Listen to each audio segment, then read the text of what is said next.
فاعوذ باللہ من الشیطان الرجیم بسم اللہ الرحمن الرحیم قل لن یصیبنا الا ما کتب اللہ لنا وعلی اللہ فلیتوکل المؤمنون صدق اللہ مولانا العظیم وصدق رسول النبی الکریم فاعوذ باللہ من الشیطان الرجیم بسم اللہ الرحمن الرحیم ان اللہ وملائکتہ یصلون علی النبی یا ایھا الذین آمنوا صلوا علیہ وسلموا تسلیما اللہم صلی علی سیدنا ومولانا محمد وعلی آل سیدنا ومولانا محمد وصحاب سیدنا ومولانا محمد وبارک وسلم علیہ الہی بحرمات یا شیخ قطب الاقطاب شیخ الشیوخ پیران پیر محدث دورہ قطب زبان امام ربانی مجدد الافسانی شیخ مجددی سرہندی حضور شاہ احمد فاروقی سرہندی دامت برکاتہ العالیہ اور دیگر سلاسل کے بزرگان دین اور بالخصوص سلسلہ نقشبندیت کے تمام نفوس قدسیات اور دیگر سلاسل سلسلہ چشتیہ قادریہ سہروردیہ اور قلندریہ کے بزرگ اور ان کے ارواح قدسیات کے حضور ہدیہ سلام پیش کرنے کے بعد آج کی اس گفتگو کا آغاز اللہ تبارک و تعالی جل شانہ و جل مجدہ وحدہ لا شریک کے کلام پاک کی آیہ مبارکہ سے کیا جاتا ہے۔ رب کائنات اپنے کلام پاک کے اندر یہ ارشاد فرما رہا ہے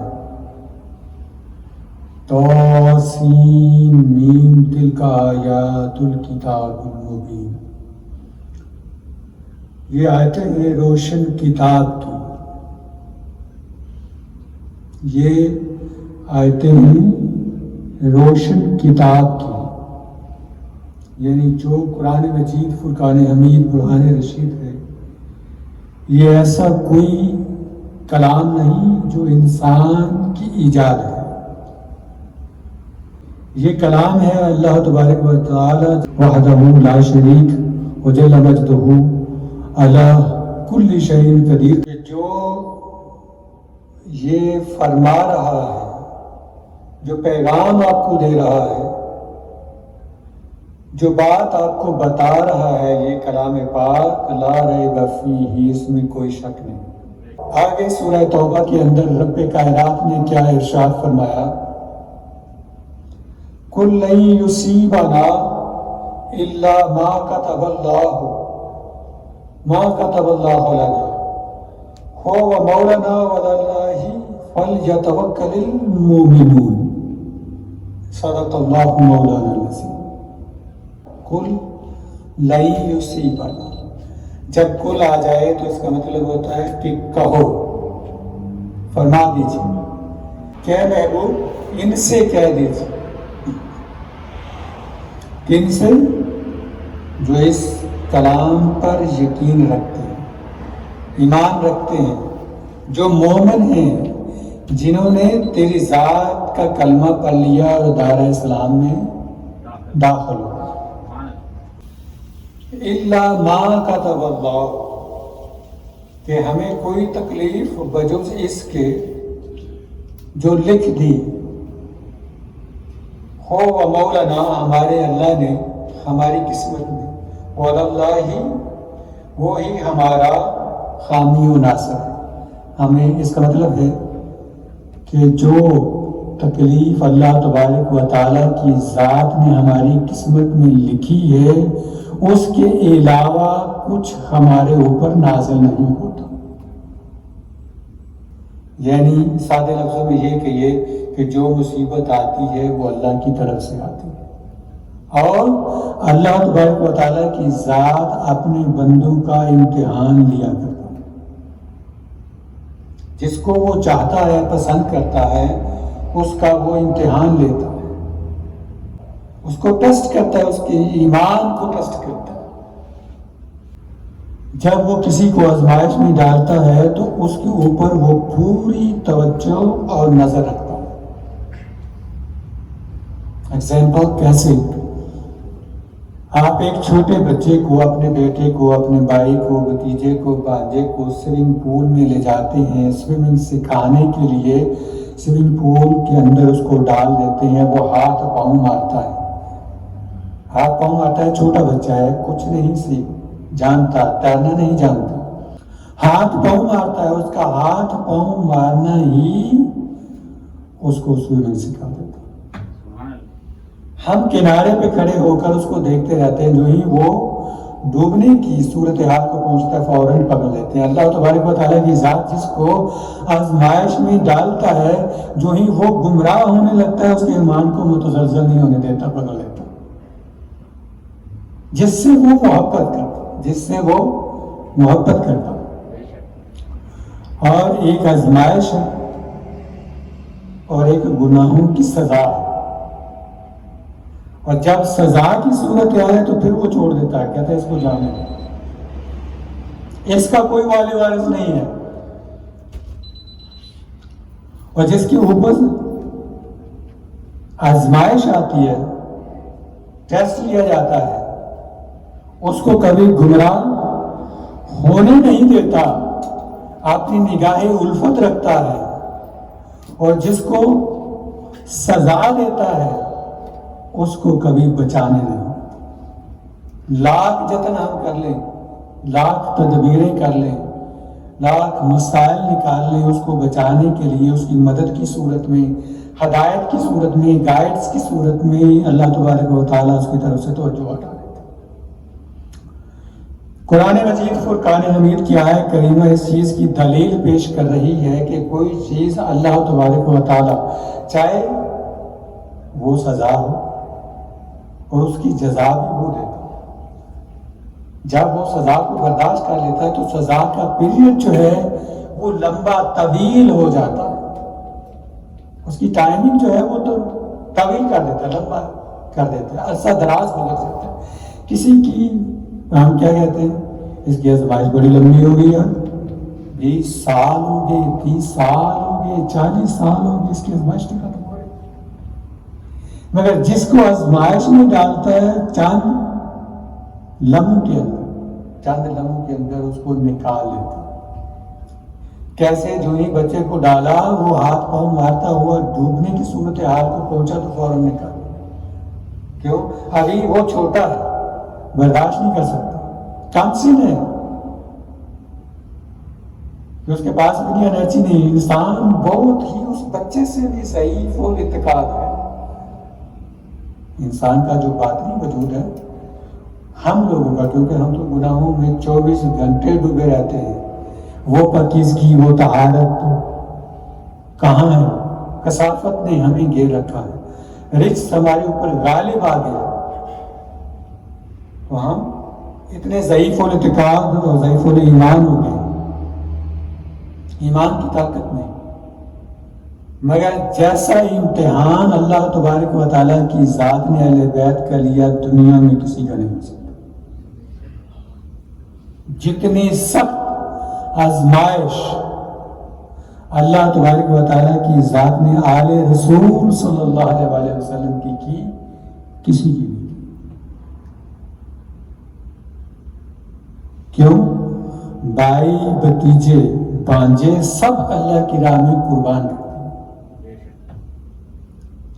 رستے میں آتے ہوئے ایک مسافر جو کوفہ سے پلٹ کر مدینہ کی طرف جا رہا تھا، آقا حسین علیہ السلام سے شرف ملاقات حاصل کرتا ہے اور سارے حالات اہل کوفہ کے آپ کے سامنے رکھ دیتا ہے اور کیا عرض کرتا ہے، اے نواز رسول صلی اللہ علیہ وسلم، میری جان آپ پر فدا ہو، آپ واپس تشریف لے. ان کوفہ والوں کا کوئی بھروسہ نہیں ہے، یہ اپنی ماں کے سگے نہیں ہیں. اور آج اگر کوئی کوفی یہاں پہ نظر آ جائے تو اس کو کیا کہتے ہیں؟ اس کو کہتے ہیں کوفی لا یوفی، کہ اس پہ اعتبار مت کرنا، یہ اس جگہ سے ہے.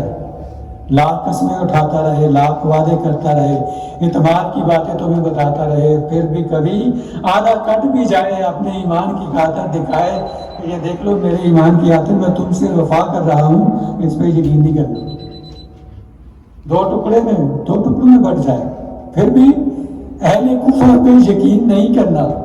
معنی علی مقام نے کیا ارشاد فرمایا، قل لن یصیبنا الا ما کتب اللہ،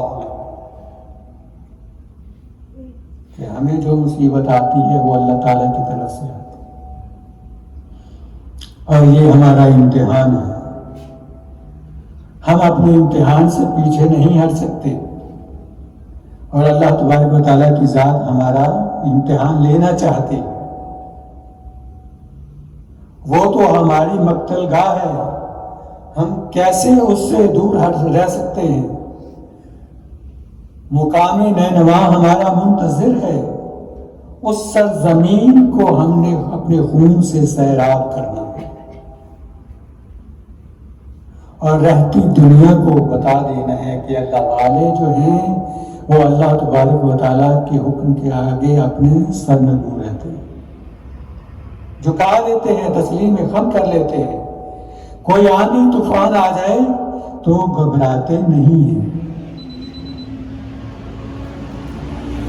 جب سارا کچھ لٹ گیا، سارا کنبہ قربان ہو گیا، اللہ کی راہ میں ہر چیز نچھاور کر دی، پیچھے کچھ نہیں رہا، خود آپ کی ذات اقدس رہ گئی، پھر آپ نے سب کو اپنے سے پہلے میدان کی طرف رخصت کروایا، آپ کو رخصت کروانے والا کوئی نہیں رہا، آپ نے اپنی تیاری فرمائی، گھوڑے ذوالجناح کو کھولا، رکاب کو پکڑا، اور جب اس پہ سوار ہوئے تو آپ کو الوداع فیرویل دینے کے لیے کون آیا؟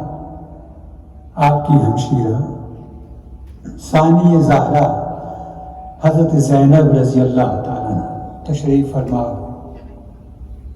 اور کیا فرماتی ہے کہ اے میری ماں جائے، تم نے سب کو میدان کی طرف رخصت کیا، سب کو بھیجا، مگر اب تمہاری باری ہے، تمہیں بیچنے والا کوئی نہیں ہے، تمہاری مظلوم بہن تمہاری حاضر خدمت ہے، تم گھوڑے پہ چڑھو، تمہیں وہ سوار کراتی ہے اور میدان کی طرف بھیجتی ہے۔ آپ گھوڑے پر سوار ہوئے، گھوڑے کو جب چلنے کا حکم دیا تو وہ چلتا نہیں ہے، آسمان کی طرف رخ زیبا کو اٹھا کر التجا کی، مولا کیا ہوا؟ حسین سے کوئی خطا ہو گئی؟ حسین کی کوئی ادا تجھ کو ناپسند آ گئی؟ تو جواب کیا ملا؟ نہیں حسین، ایسی بات نہیں ہے، اپنے قدموں کی طرف دیکھو۔ امام علی مقام نے اپنی نگاہ جب گھوڑے کے قدموں کی طرف دوڑائی تو دیکھتے کیا ہے کہ 4 سال کی معصوم بچی سکینہ گھوڑے کے قدموں کو لپٹ کر بیٹھی، اور کیا کہہ رہی ہے کہ اے ذوالجناح مت جانا، مت لے جانا میرے بابا کو، آج اگر وہ چلے گئے تو قیامت تک مجھے نظر نہیں آئیں گے، قیامت تک مجھے نظر نہیں آئیں گے۔ امام علی مقام نیچے اتر کر بیٹی کو اٹھایا، سینے سے لگایا، اور پھر بہن سے فرمایا کہ زینب یہ میری بیٹی سکینہ ہے، یہ مجھ سے بہت پیار کرتی ہے اور میں بھی اس سے بہت پیار کرتا ہوں، تم اس کو سینے سے لگائے رکھنا، اس کو رونے نہ دینا، اور اس کو میرے نام کی لوریاں سناتے رہنا۔ حضرت زینب نے سکینہ کو اپنی آغوش میں لے لیا، امام علی مقام یزیدی لشکر کے سامنے گئے اور جا کر کیا فرمایا؟ او اہل ایمان کہلانے والوں، میری طرف دیکھو، میں کون ہوں؟ میں ہی وہ دوش پیغمبر ہوں جس کا تم کلمہ پڑھتے ہو۔ میں ہی وہ حسین ہوں جس کے نانا اللہ کے نبی محمد مصطفیٰ صلی اللہ علیہ وآلہ وسلم جن کے اوپر کتاب المبین نازل کی گئی. میں ہی وہ حسین ہوں جس کا ذکر نماز میں کرتے ہو تب تمہاری نماز کو شرف قبولیت حاصل ہوتی ہے. میں ہی وہ حسین ہوں جس کے بابا علی المرتضیٰ اور ماں فاطمہ الزہرا اور حسین اور بھائی حسن مجتبی ہے. آپ کیا دیکھتے ہو؟ پیچھے کوئی نہیں رہا، میں ہی رہ گیا ہوں. آؤ میرے خون سے بھی اپنے ہاتھوں کو رنگین کرو. ان میں اتنی جرت نہیں تھی کہ امام علی مقام کے اوپر وہ تیر چلائیں. آپ نے اپنی تلوار ذوالفقار جو امام علی علیہ السلام کو آقا دو عالم صلی اللہ علیہ وسلم کی طرف سے عنایت فرمائی گئی، وہ میان سے نکالی اور ان پہ حملہ. وہ جب چلتی تھی تو یزیدیوں کے سر اس طریقے سے کٹ رہے تھے جیسے موسم خزاں میں درختوں کے پتے گرتے. عمر بن سعد نے کہا کہ دیکھو اگر یہی سلسلہ رہا، ایک ایک کر کے تم حسین کے مقابلے میں جاتے رہے، ہم یہ جنگ قیامت تک ختم نہیں کر سکیں گے. یک بارگی کے ساتھ حملہ کر دو. چاروں طرف سے تیر آ کر امام علی مقام کے جسم اقدس میں پیوست ہونے لگے. گھوڑے سے گرے، زخموں سے چور چور گھوڑے سے گرے. کیا دیکھتے ہیں کہ آگے آپ کی آنکھوں کے اور ہی منظر ہے. رسول اللہ صلی اللہ علیہ وآلہ وسلم آپ کے نانا علیہ السلام ہاتھ میں خون کی بوتل لیے کھڑے. آپ کے خون کے قطرے جو گر رہے آپ بوتل میں ڈالتے جا رہے ہیں. علی المرتضیٰ کھڑے ہیں، فاطمہ الزہرا خاتون جنت تشریف فرما ہیں، حسن مجتبی کھڑے ہیں. یہ سارے کے سارے کیا کہہ رہے ہیں کہ حسین ہماری طرف دیکھو، ہم تمہیں لینے آئے. اللہ اللہ نبی کا نواسا اپنے خون میں نہا گیا، سر کو سجدے میں رکھا. شمر نے جب خنجر چلایا تو کیا فرمایا کہ وہ شمر آج کون سا دن ہے؟ تو اس نے جواب دیا کہ آج جمعے کا دن ہے. آپ نے فرمایا کہ لوگ اللہ کے حضور سجدہ کر رہے ہیں، مجھے مہلت دے دے کہ میں 2 رکعت نماز نفل ادا کروں. بعض روایت کے اندر آتا ہے کہ اس نے مہلت نہیں دی، مگر آپ نے اپنا سر اقدس جبین نیاز سر زمین نینوا میں ٹکرا سجدے میں رکھا. ادھر نواسا رسول صلی اللہ علیہ وآلہ وسلم نے اپنا سر اقدس زمین کربلا پر جھکا دیا، ادھر اس نے خنجر چلا دیا. آپ کا سر اقدس جسم سے جدا ہو گیا. قاتل تو اس طرف کو سر کاٹ لے چلا، تڑپا زمین پہ یا بدنے شاہ کربلا. کھیتی علی کی کٹ گئی، برباد ہو گئی، سب کچھ لٹا جا چکا. تم ہو گئے شہید، میں برباد ہو گئی. حضرت زینب نے نگاہ اٹھائی، آپ دوڑ کر اپنے بھائی کے لاشا کے پاس پہنچی. کیا دیکھتی ہے کہ آپ کا سر انور جسم سے جدا ہو چکا ہے. آپ کیا فرماتی ہیں کہ او بدینو پیچھے ہٹو، مجھے اپنے بھائی کا آخری دیدار کرنا ہے، آخری مرتبہ دیکھنا ہے. انہوں نے کیا کہا؟ تو کس کو دیکھے گی؟ ان کا تو سر بھی جسم سے جدا ہو چکا. ادھر حضرت سکینہ معصوم ہاتھ چھڑا کر اپنی امی جان شہربانوں سے دوڑتی ہوئی میدان کربلا پر آ رہی ہیں، آواز دے رہی ہیں کہ پھوپھی کہاں ہو، بابا کہاں ہیں، پھوپھی کہاں ہو، بابا کہاں ہیں. آواز آئی ادھر آ جاؤ بیٹی، تمہارے مظلوم بابا یہاں پڑے ہیں اور تمہاری مظلوم پھوپھی ان کے پاس بیٹھی. آپ گئی اور گر کر لاشا مبارک پر بے ہوش ہو گئی. اور حضرت زینب نے کیا فرمایا کہ سکینہ اٹھو اٹھو، تجھے خیمے میں لے چلوں، آواز آئی، زینب آج میری بیٹی کو میرے سینے پہ چند منٹ پڑا رہے۔ وہ تن جو سر سے جدا ہو چکا تھا، جس کا سر ساتھ نہیں تھا جسم کے، اس میں سے آواز آ رہی ہے کہ زینب یہ میری پیاری بیٹی سکینہ ہے، اس کو آج میرے سینے پہ چند منٹ پڑا رہے۔ قرآن نے جب یہ منظر دیکھا تو کیا کہا؟ وَلَا تَقُولُوا لِمَن يُقْتَلُ فِي سَبِيلِ اللَّهِ أَمْوَاتٌ بَلْ أَحْيَاءٌ وَلَٰكِن لَّا تَشْعُرُونَ۔ جو لوگ اللہ کی راہ میں مارے جاتے ہیں، قتل کر دیے جاتے ہیں، انہیں مردہ گمان بھی نہ کرو، بلکہ وہ زندہ ہیں۔ وَلَٰكِن لَّا تَشْعُرُونَ، لیکن تمہیں شعور نہیں ہے، you have no knowledge about it۔ میدان کربلا پر فاطمہ کے پھول بکھرے، ہر طرف لاشیں لاشیں، زمین نینوا جو ہے وہ خون سے، خون اہل بیت سے سیراب ہو گئی۔ میدان کربلا پر فاطمہ کے پھول بکھرے، شہید ہو گئی یہ خوشبو ہے کہ سب جنگل مہکتا ہے، ہر طرف خون اہل بیت کی بو آ رہی ہے، خوشبو آ رہی ہے۔